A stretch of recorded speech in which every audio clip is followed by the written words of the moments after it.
Bab 853, Alam Dewa muncul 6. Asalkan dia tidak datang untuk membuat masalah bagi Xiao Xiao. Hanya itu yang dipedulikan Tang Nasi. Shen Yan Xiao sedang banyak pikiran sementara kelima temannya terus mengobrol tanpa henti. Dia mengobrol dengan mereka sebentar, tetapi tak lama kemudian, dia bergegas kembali ke kamarnya. Dan saat melakukannya, dia tidak lupa memanggil burung vermilion. Xiu, apakah kamu tahu sesuatu tentang gelombang pasang binatang buas? Shen Yan Xiao bertanya dengan ragu. Semua yang Xiu ketahui tentang benua itu tampaknya sudah ada sejak lama. Dia bahkan tidak tahu tentang keberadaan istana bintang rusak yang diciptakan setelah perang antara para dewa dan iblis. Jadi, Shen Yan Xiao tidak yakin apakah Xiu tahu tentang gelombang pasang binatang buas. Apakah maksudmu serangan iblis terhadap kota? Xiu punya istilahnya sendiri untuk binatang iblis. Lebih kurang, aku tahu soal itu. Apa yang ingin kamu tanyakan? Shen Yan Xiao bertanya, menurutmu, apakah Sun Never Sets dapat menahan serangan binatang iblis? Jika dia bahkan tidak sanggup menahan gelombang pasang surut dengan kota terkuatnya, maka dia harus menunggu hingga gelombang pasang surut berakhir sebelum dia bisa meneruskan penjelajahan kota-kota lainnya. Tentu saja, kata Xiu dengan yakin. Bagaimana jika dindingnya tidak dilindungi oleh susunan itu dan hanya memiliki obsidian, apakah masih akan baik-baik saja? Tanya Shen Yan Xiao. Namun jawaban Xiu membuatnya terdiam. Itu bisa diblokir, tapi tidak bisa dihindari. Jawabannya agak ambigu. Lagi pula, para iblis tidak pernah menggunakan obsidian untuk membangun tembok kota mereka. Siapa yang tahu apa yang akan terjadi jika binatang iblis menyerang mereka? Shen Yan Xiao merasa sedikit tertekan. Dia baru saja mulai mendirikan kemah. Jangan terlalu khawatir. Jika monster iblis tidak memiliki seorang jenderal yang memimpin mereka, serangan mereka tidak akan pernah terpusat, mereka hanya akan menyerang kota manapun secara acak. Xiu menghibur Shen Yan Xiao ketika dia menyadari bahwa Shen Yan Xiao agak tertekan. Kau benar, Shen Yan Xiao merasa perkataan Xiu masuk akal. Blizzard City terlalu sial saat itu, bahkan kota-kota yang berdekatan dengannya tidak tersentuh oleh gelombang binatang buas. Jangan khawatir, daripada mengkhawatirkan hal-hal yang tidak pasti ini, ada sesuatu yang harus lebih kamu perhatikan. Apa itu? Orang bijak. Orang bijak. Shen Yan Xiao mengerutkan kening. Mengapa Xiu menyebut orang bijak? Apakah dia tahu mengapa orang bijak datang ke Sun Never Sets?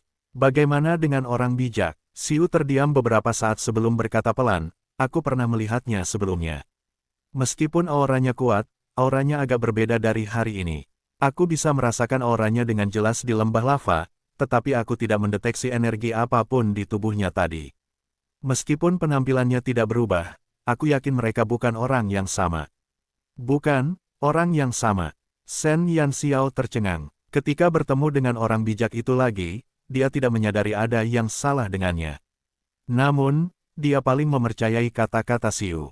Xiu tidak akan pernah berbicara omong kosong, dan karena dia bersedia membocorkan informasi ini kepadanya, maka dia pasti sangat yakin dengan penilaiannya. Shen Yan Xiao mengerutkan kening. Jika dia bukan orang bijak sejati, siapa dia? Tidak semua orang bisa menyamar sebagai utusan dari alam dewa. Terlebih lagi, aura ke-20 utusan itu sama dengan yang dialami saat mereka mengunjungi keluarga burung vermilion. Utusan dewa tidak akan mendengarkan perintah sembarangan orang. Kecuali orang bijak, mereka akan mengabaikan perintah orang lain. Mereka hanya setia pada orang bijak. Meskipun dia bukan orang bijak, dia tetaplah tokoh penting di alam dewa. Aku tidak peduli padanya, asalkan dia tidak memprovokasiku. Berita itu cukup mengejutkan. Shen Yan Xiao tidak bisa mengada-ada bahwa alam dewa adalah tempat yang tidak terduga. Dia akan berusaha untuk tidak mengganggu mereka jika dia bisa. Pada akhirnya, dia harus melindungi dirinya sendiri. Bab 854, Alam Dewa muncul 7. Dengan cahaya bulan menyinari para utusan dewa, mereka memasuki Sun Never Sets. Orang bijak itu berdiri sendirian di halaman sambil menatap langit yang gelap. Yang mulia, Namong Mengmeng diam-diam berjalan ke arah orang bijak itu dan menatapnya dengan rasa ingin tahu. Sayangnya, dia tidak dapat berbicara dengan idolanya hari ini. Shen Yan Xiao kemungkinan besar bahkan tidak tahu namanya. Namong Mengmeng merasa sedih karenanya. Ada apa? Orang bijak itu perlahan menundukkan kepalanya dan menatap wanita muda yang tampak gelisah itu. Yang mulia, apakah Anda sangat peduli dengan penguasa kota? Namong Mengmeng adalah tipe orang yang suka mengganggu dan mengikuti orang lain, terlepas dari apakah mereka menginginkannya atau tidak, membuatnya cukup jeli terhadap orang lain. Sangat jelas baginya bahwa Yang Mulia sangat memperhatikan setiap gerakan Shen Yanxiao. Namong Mengmeng gembira karena Yang Mulia begitu mengkhawatirkan idolanya. Orang bijak itu hanya terkekeh namun tidak menjawab. Di balik wajah yang tertawa itu, ada sedikit kekhawatiran. Mungkin, dia seharusnya datang menemuinya lebih awal. Karena kelalaiannya, dia tidak bisa menyaksikan sendiri perubahan dalam dirinya. Tuan kota adalah orang yang baik. Namong Mengmeng berharap agar ia dapat mempererat hubungan antara Yang Mulia dan Shen Yanxiao. Ia tahu bahwa tidak ada yang tidak dapat dilakukan oleh Yang Mulia di dunia ini. Dengan adanya Yang Mulia, Shen Yanxiao akan lebih aman. Kau menyukai penguasa kota. Orang bijak itu tidak dapat menahan tawa ketika melihat wanita muda yang tidak dapat menyembunyikan pikirannya. Mata Namong Mengmeng langsung berbinar ketika idolanya disebutkan. Dia luar biasa. Usianya baru 14 tahun, tetapi dia sudah meraih banyak hal. Sebagai seorang wanita, saya bangga padanya. Tidak ada wanita yang pernah mencapai prestasi seperti itu di turnamen antar akademi.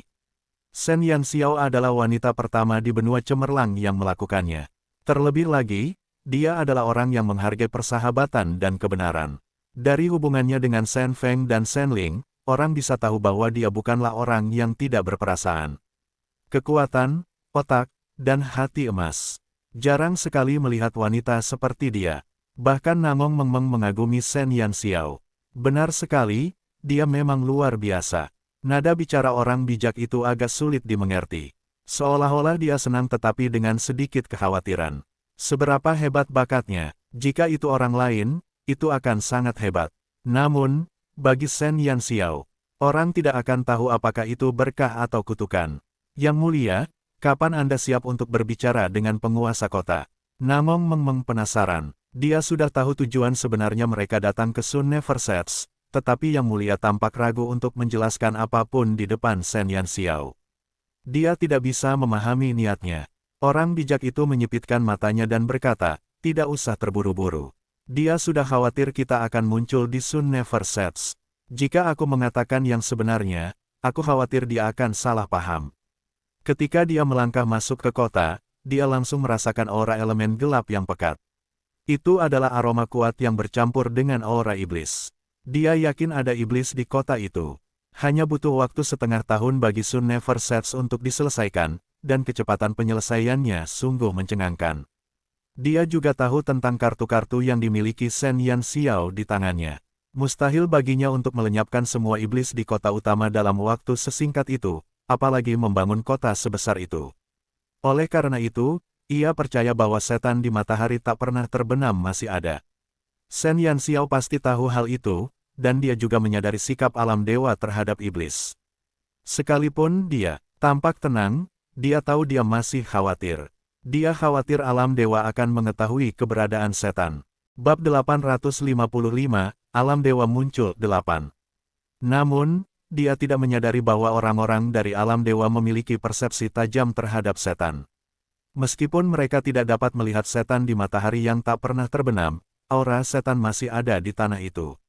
Namun, dia tidak mengatakan apa-apa, dan dia pun tidak berniat melakukan apa-apa.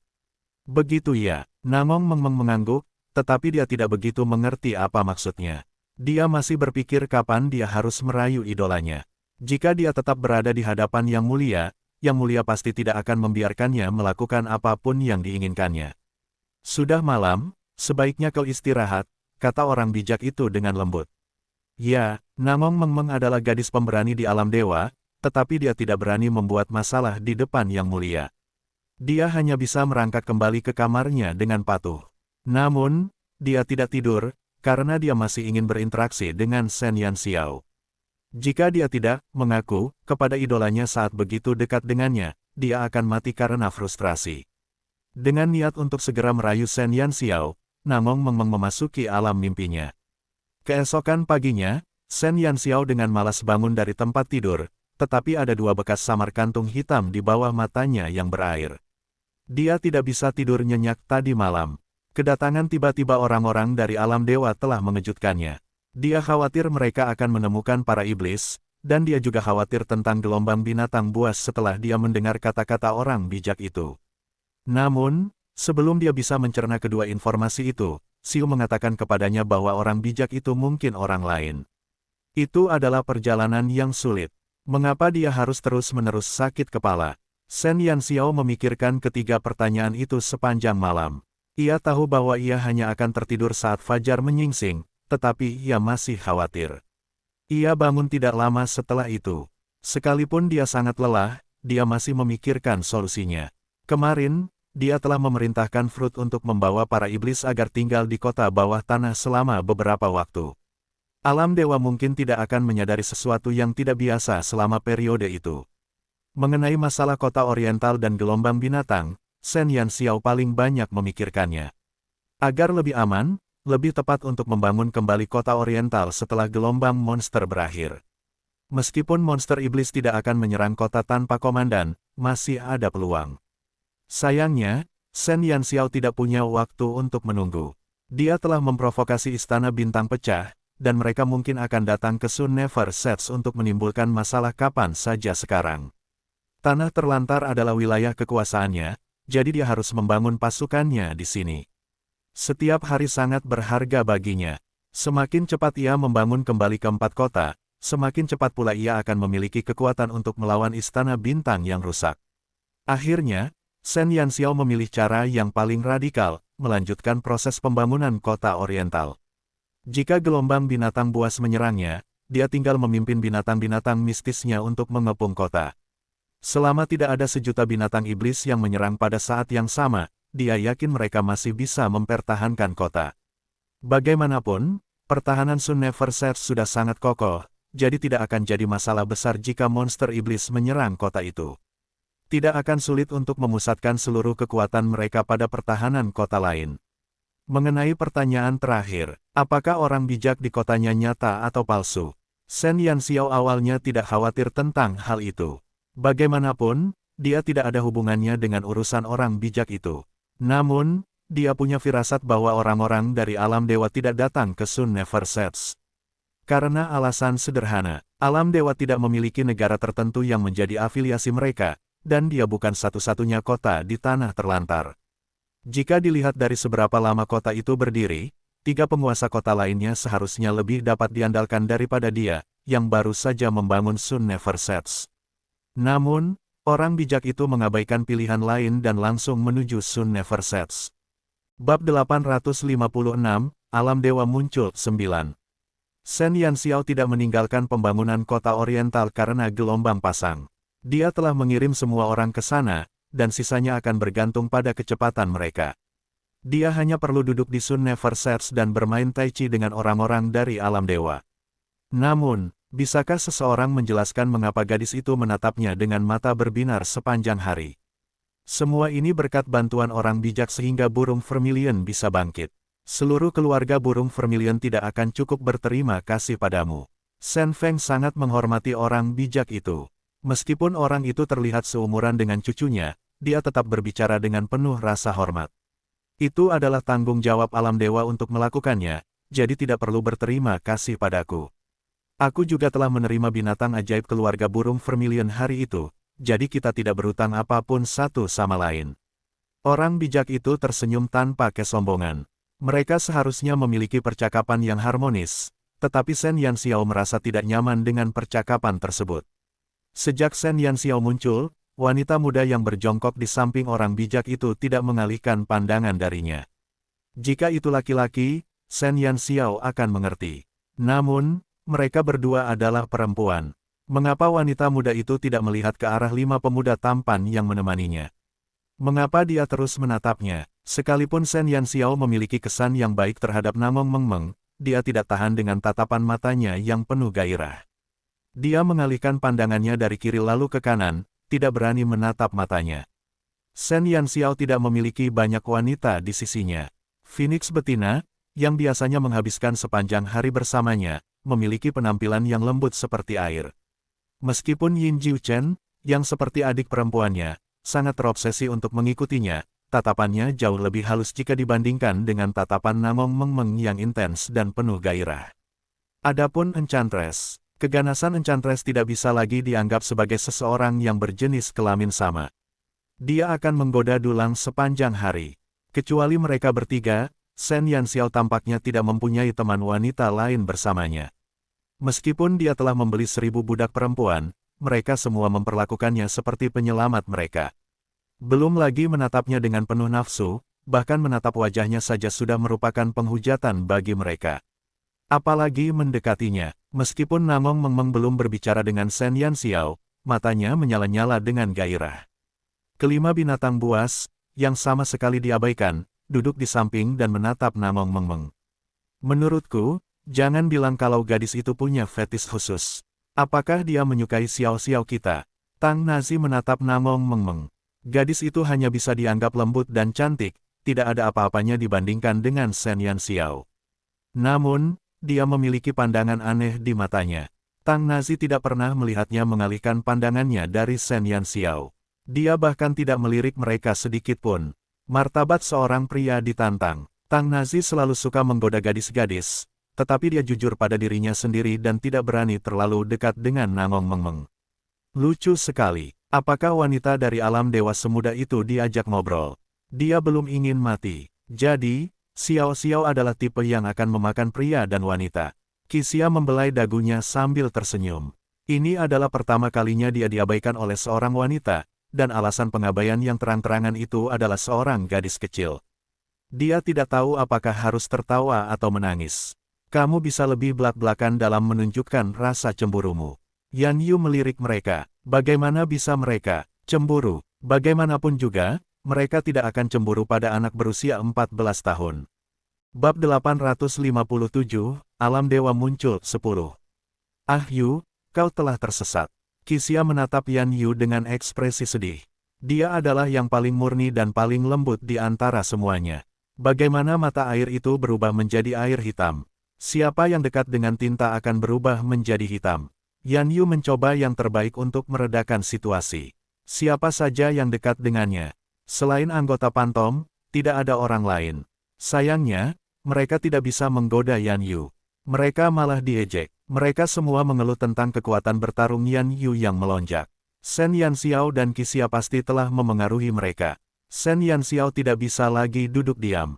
Dengan pengetahuan bahwa pihak lain adalah seorang penipu dan dengan Namong Mengmeng yang terus-menerus menatapnya, dia merasa seolah-olah udara di sekitarnya telah menipis. Orang bijak, kakek, ada sesuatu yang harus kuurus. Silakan lanjutkan pembicaraan kalian. Shen Yanxiao membuat alasan untuk menyelinap pergi. Dia adalah penguasa kota, dan dengan posisi itu dia harus memikul banyak tanggung jawab setiap hari. Sungguh membuang-buang waktu baginya untuk mengobrol tanpa tujuan. Namong Mengmeng tersentuh oleh citra heroik Shen Yanxiao. Dia segera mengacungkan 100 jempol dalam hatinya. Seperti yang diharapkan dari idolanya, dia selalu sibuk dengan pekerjaan. Silakan, Shen Feng tersenyum, tidak mendesaknya untuk tetap tinggal. Orang tua seperti dia mungkin ingin lebih banyak berhubungan dengan alam dewa, tetapi cucunya masih muda. Dia mungkin akan merasa tidak nyaman jika dibatasi seperti itu. Ya, Shen Yanxiao segera menyelinap pergi begitu mendengar itu. Namun sebelum pergi, dia memanggil teman-temannya. Kelima binatang buas itu juga pergi dengan alasan untuk membantu Shen Yanxiao dalam urusannya. Setelah mereka berenam pergi, Namong Mengmeng menatap pintu dengan enggan sambil memikirkan rencananya. Sesaat kemudian, dia menemukan alasan. Orang bijak, perutku sakit. Namong Mengmeng dengan sedih menutupi perutnya dan memberitahu orang bijak itu bahwa dia sakit. Bagaimana mungkin orang bijak itu tidak tahu apa yang sedang dipikirkannya? Namun, dia tidak memaksanya untuk tinggal. Dia hanya membiarkannya. Setelah Namong Mengmeng mendapatkan kembali kebebasannya, dia segera terbang keluar dan menanyakan keberadaan Shen Yanxiao. Pada saat itu, para anggota Pantom telah berkumpul di taman belakang mansion. Apa pendapatmu tentang orang bijak itu? Shen Yanxiao merenung cukup lama sebelum dia memutuskan untuk berbagi teori Xiu dengan mereka. Biasa saja, Tang Nazi tidak menjelaskan dengan jelas, tetapi dia tidak merasa bersalah terhadap orang bijak itu. Hanya saja dia terlalu jauh untuk bermain dengan mereka, meskipun begitu, mereka masih bisa mengunjunginya. Dia memiliki temperamen yang baik dan tenang, komentar Yan Yu. Apakah kamu sudah memikirkan sesuatu? Qixia merasa bahwa pertanyaan Shen Yanxiao bukan tanpa alasan. Aneh bahwa dia tiba-tiba bertanya tentang perasaan mereka terhadap orang bijak itu. Dia bukan orang yang suka bergosip. Jika Tang Nazi yang bertanya, maka itu bukan hal yang aneh.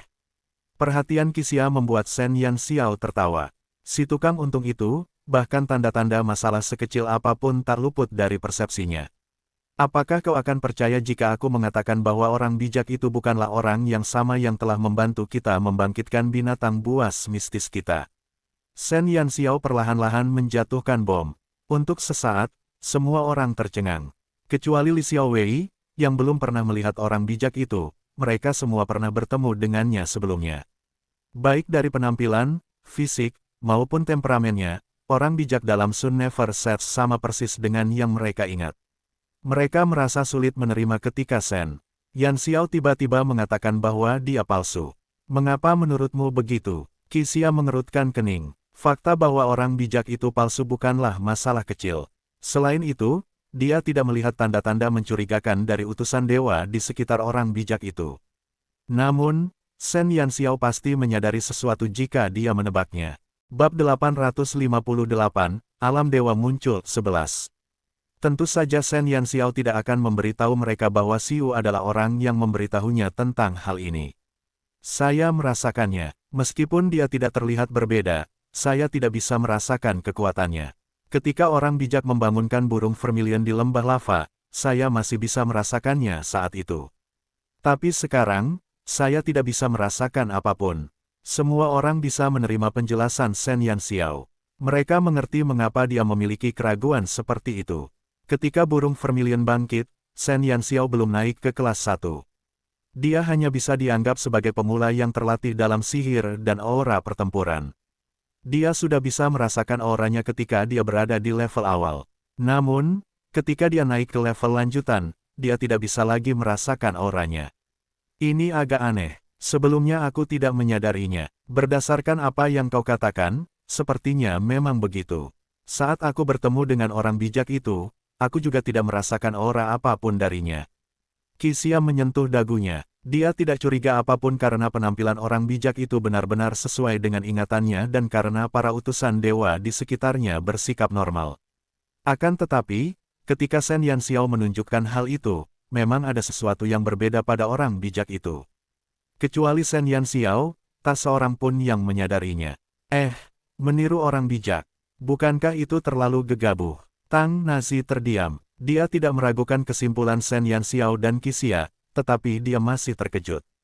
Apa status orang bijak di benua cemerlang? Bagaimana mungkin seseorang bisa menirunya? Apakah dia ingin mati? Bahkan jika ada yang berani menyamar sebagai penguasa keempat negara, tidak akan ada yang berani memprovokasi alam dewa. Mungkin tidak demikian. Jika orang bijak itu secara pribadi memerintahkan si palsu untuk menirunya, tidak akan ada bahaya. Qixia menyipitkan matanya seolah-olah dia sedang berpikir keras. Diperintahkan oleh orang bijak, Tang Nazi menganggapnya semakin menggelikan. Sebenarnya ada orang yang mencari seseorang untuk berpura-pura menjadi dirinya sendiri.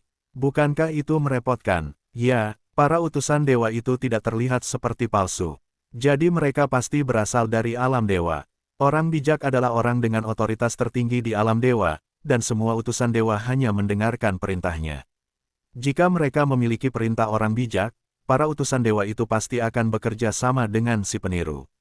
Selain itu, dengan mereka sebagai kedok, tidak seorang pun akan meragukan identitas si peniru. Si rubah kecil yang licik telah berhasil menukar ukuran tubuh putra mahkota dengan sempurna.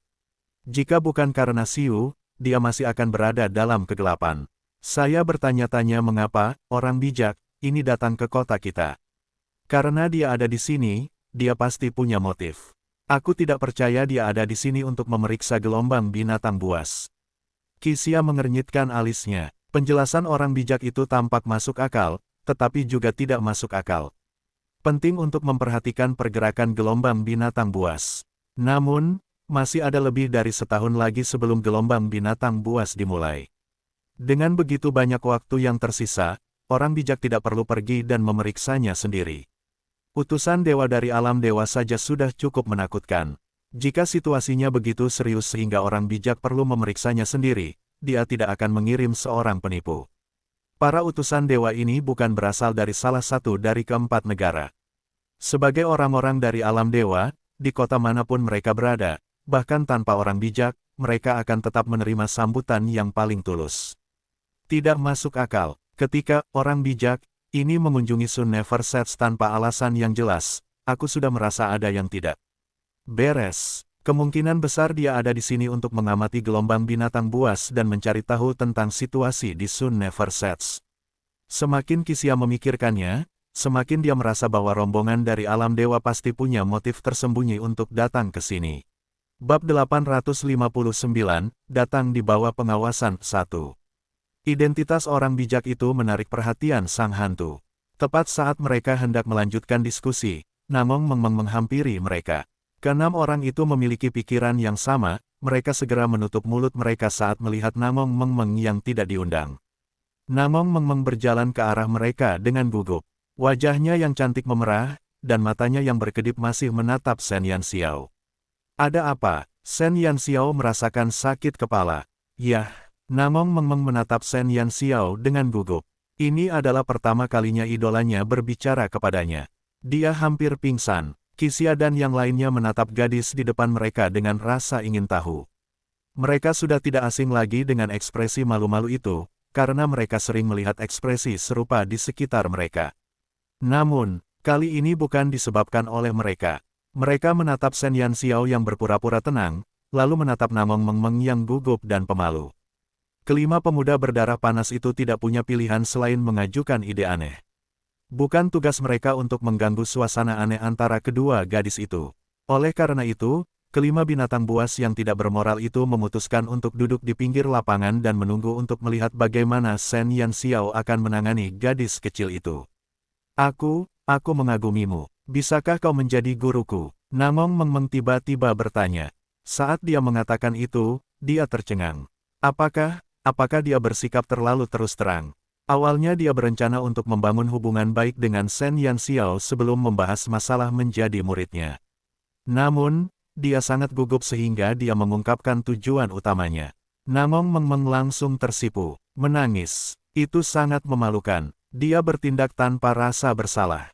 Dia pasti akan dibenci oleh idolanya. Dia bersikap terlalu sembrono. Shen Yanxiao tertegun. Dia menatap Namong Mengmeng dan bertanya-tanya apakah dia salah mendengar sesuatu. Kelima binatang itu langsung membatu. Apakah gadis kecil itu datang ke sini untuk mencari Xiao Xiao? Namun, Namong Mengmeng tampak berusia sekitar 16 hingga 17 tahun, kira-kira seusia dengan mereka. Shen Yanxiao baru berusia 14 tahun. Seorang gadis berusia 16 hingga 17 tahun menginginkan seorang gadis berusia 14 tahun sebagai gurunya. Mengapa kedengarannya begitu mengerikan? Jika itu orang lain, mungkin mereka tidak akan begitu terkejut. Namun, dari mana Namong Mengmeng berasal? Dia adalah seseorang dari alam dewa. Dia jauh berbeda dari gadis-gadis biasa. Tidak seorang pun tahu seberapa kuat alam dewa, tetapi mereka masih dapat menyimpulkannya dari berita-berita yang beredar. Dengan kekuatan alam dewa, mereka dapat langsung menghancurkan semua akademi di benua cemerlang, apalagi Akademi Shenluo. Banyak orang ingin mendekati alam dewa meskipun harus memeras otak mereka. Bahkan jika mereka tidak dapat memasuki alam dewa, akan tetap menjadi kehormatan bagi leluhur mereka jika ada utusan yang dapat membimbing mereka. Akan tetapi, kata-kata Namong Mengmeng telah memberikan tamparan keras pada persepsi mereka tentang alam dewa. Seorang wanita muda dari alam dewa dengan kekuatan yang tak terduga ingin mengakui Shen Yanxiao sebagai gurunya. Kelima binatang itu merasa seolah-olah pandangan dunia mereka telah terdistorsi. Apa yang kamu katakan? Shen Yanxiao tidak bisa mencerna pertanyaan itu. Namong Mengmeng menatap Shen Yanxiao dengan penuh semangat. Wajahnya memerah karena gugup dan malu. Aku tahu ini terlalu lancang untuk mengatakan ini, tapi aku suka profesi warlock. Aku mengagumi prestasimu. Aku mungkin nakal, tapi jika kau menerimaku, aku akan patuh. Bab 860, datang di bawah pengawasan 2. Sudah terlambat bagi Namong Mengmeng untuk menarik kembali kata-katanya. Dia mungkin juga akan melakukan semuanya. Dia sangat yakin bahwa jika dia cukup tidak tahu malu, dia akan menyentuh idolanya. Shen Yanxiao terdiam. Apa-apaan, sekalipun dia mempunyai kesan yang baik terhadap Namong Mengmeng, dia tidak mempunyai rencana apapun untuk menerimanya sebagai murid. Dari sikap utusan itu terhadap Namong Mengmeng, jelas bahwa latar belakang wanita muda itu tidak sederhana. Dia juga memiliki pengaruh tertentu di alam dewa. Dia selalu berada di sisi orang bijak palsu itu, dan para utusan itu selalu menghormatinya. Apakah ada yang salah dengan pikirannya? Mengapa dia mendatanginya, seorang profesional tingkat lanjut, untuk mencari guru? Jika dia benar, seharusnya ada banyak ahli kelas 2 di alam dewa. Siapapun di antara mereka pasti lebih baik daripada dia. Keheningan Shen Yanxiao membuat Namong Mengmeng gelisah. Dia begitu cemas hingga hampir menangis. Dia berharap bisa menemukan lubang dan bersembunyi di dalamnya. Jika surga memberinya kesempatan lagi, dia tidak akan bertindak gegabah seperti itu. Saya sangat menghormati guru saya, Anda tidak akan menyesal jika menerima saya. Namong Mengmeng menatap Shen Yanxiao dengan air mata di matanya. Seolah-olah dia akan menangis jika Shen Yanxiao tidak setuju. Shen Yanxiao menepuk jidatnya. Dia belum pernah menghadapi situasi seperti ini sebelumnya. Dia selalu menjadi orang yang mengakui guru. Dia tidak menyangka bahwa dia akan berdiri di sisi yang berlawanan dalam hubungan secepat ini. Lebih jauh lagi, di ujung yang berlawanan ada seorang wanita muda dengan latar belakang yang luar biasa. Dia merasa sangat lelah. Itu tidak pantas. Shen Yanxiao tidak ingin menggunakan lidahnya yang beracun pada seorang gadis yang tidak bersalah. Dalam arti tertentu, dia masih melindungi kaum Hawa. Tentu saja, Shen Jiayi merupakan pengecualian. Kenapa? Namong Mengmeng memegangi hatinya yang hancur dan menatap Shen Yanxiao dengan iba. Shen Yanxiao merasakan sakit kepala yang hebat. Mengapa? Karena kamu dari alam dewa, dan aku tidak mau terlibat dengan hal itu. Kalau alam dewa tahu kotaku penuh setan, bukankah mereka akan mengirim orang untuk menghancurkanku? Lebih jauh lagi, dia juga menemukan bahwa orang bijak itu palsu. Meskipun dia tidak tahu alasannya, Shen Yanxiao memutuskan untuk menjauh dari hal yang tidak diketahui. Seperti kata pepatah, rasa ingin tahu membunuh kucing. Selain itu, dia sekarang memiliki tanggung jawab yang berat di pundaknya. Saya tidak memenuhi syarat. Saya baru belajar menjadi penyihir selama setahun. Saya tidak punya apapun untuk diajarkan kepada Anda.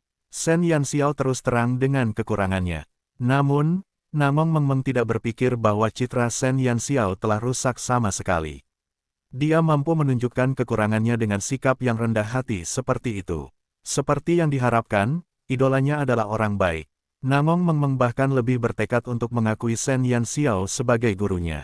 Jika Shen Yanxiao tahu bahwa dia telah melakukan kesalahan dengan menunjukkan kekurangannya, dia mungkin akan menamparkan dirinya sendiri. Siapa yang menyuruhmu berpura-pura rendah hati? Tidak apa-apa, aku tidak tahu apa-apa tentang penyihir, dan kamu sudah menjadi profesional tingkat lanjut. 1 atau 2 petunjuk darimu sudah cukup bagiku. Namong Mengmeng sangat gigih. Shen Yanxiao ingin mati. Saya akan mendengarkan guru saya. Jika Anda ingin saya pergi ke timur, saya tidak akan pergi ke barat. Jika Anda ingin saya memanjat tembok, saya tidak akan berjalan. Namong Mengmeng berusaha sekuat tenaga untuk menunjukkan ketulusannya. Panjat tembok. Shen Yanxiao terdiam. Dia merasa bahwa Namong Mengmeng tidak ada di sana untuk mengakuinya sebagai gurunya, tetapi untuk memprovokasi dia. Kamu berasal dari alam dewa, jadi aku tidak bisa membuat keputusan. Mari kita minta izin orang bijak terlebih dahulu. Karena dia tidak pandai berurusan dengan gadis-gadis, Shen Yanxiao hanya bisa menyerahkan masalah itu kepada orang bijak palsu.